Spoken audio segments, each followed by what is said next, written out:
The Kenyan village basks in the warmth of the day, families intertwining under the shade of sprawling trees, children's laughter echoing through the air. A serene tableau of community harmony is suddenly disrupted by the sight of figures emerging on the distant horizon. The villagers gather, their expressions shifting from peaceful contentment to a blend of curiosity and unease as the approaching figures draw nearer.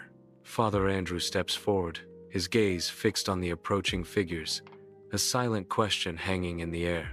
In the heart of the village, a sea of faces turns towards the missionaries, anticipation hanging heavy in the air. Father Andrew's voice cuts through the silence. Now, everyone close your eyes. Speak to God in silence. He will hear you. As the villagers kneel on the dusty ground, their eyes tightly shut, a hush falls over the gathering.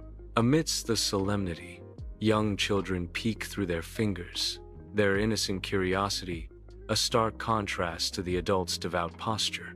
Dust motes dance in the sunlit air, illuminating the sacred space as whispers of silent prayers fill the gathering. In the shared silence, each villager seeks solace and connection, their faith binding them together in a moment of collective devotion.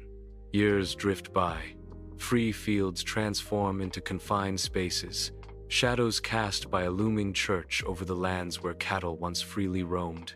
Time etches hardship onto the faces of villagers as they toil in the fields, their lives now interwoven with the church's presence. Beneath the meager shade of a tree, Mzee Juma stands, his aged frame bearing the weight of years. Addressing a somber gathering, Mzee Juma speaks with heavy heart. They told us to close our eyes, and while we prayed, they took our land. His voice filled with sorrow, Mzee Juma reveals the bitter truth. We thought they brought salvation, but they brought chains.